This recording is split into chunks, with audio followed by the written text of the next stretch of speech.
This is most important, significant part of such a campaign or mission, that we are coming here to decontaminate the dumps around here in the coastal areas, particularly the coastal pollution due to the coastal tourism.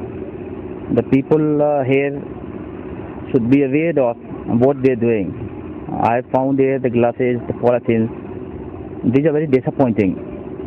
So people who try to understand their responsibility, their accountable responsibility, that please don't throw such things around your coast. This is your property. This is your ecological belt.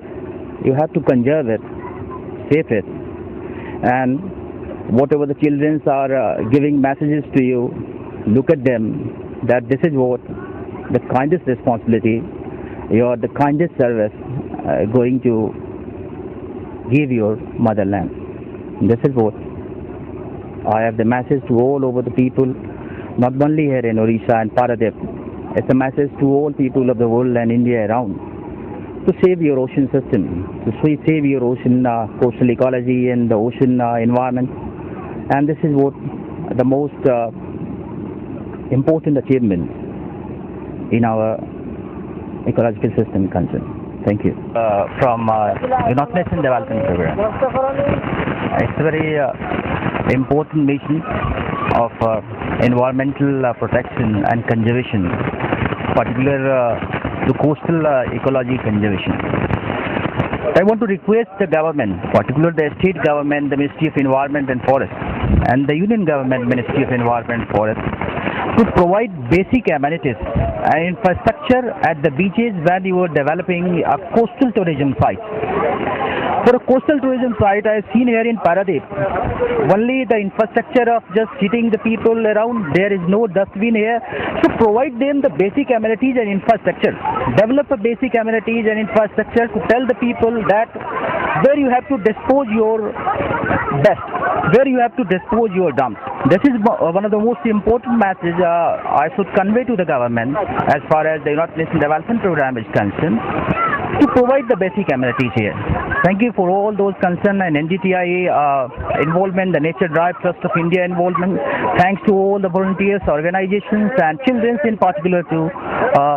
Thank you. Indian Oil Corporation Limited, Paradip Refinery Project is having always take care for the nature, is always concerned for the environment. So now I am see the Nature Drive Trust of India has started a good initiative to clean our nature. It's a really very good good start, and I hope the small children, the participation of the small children and these active participation of other volunteers really gives me impetus to do something for our nature, and I hope Indian Oil always encourage this type of activities in future also, and kudos to all the Nature Drive team members. Thank you. At the outset, I thank Nature Drive for this noble job. This is a very good job, especially to involve the school children, because they are the future of this country. So this drive is very good job. At the same time, we are proud that we are part of this. Indian Oil Corporation is part of this job. We are also trying to help this type of good job to maintain nature, Mother Nature. In future also, I assure we will help this type of noble job. Thank you. The Paradip Trust of India is arranging this program and inaugurated today by A.D.M Mr. Surjit. It started from today and it will continue for a week, and different places of Odisha, like from Gopalpur to Digha. This is a 1 week program we are arranging, and we have added especially school students and youth, and also your fishermen community people, all of the Odisha and all the coastal belts. And our motto is to create the awareness, environment awareness among the people, and why the sea, the ocean is polluted, high polluted, and how we can conserve it, and this is our motto. So that we started this moment, this global moment, for a week. Every year we are observing this, and this year we are also observing, and it will be continue for a week. Thanks.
ಇಲ್ಲ zoo ಹತ್ರ glows ಪಂಚೋಸಿ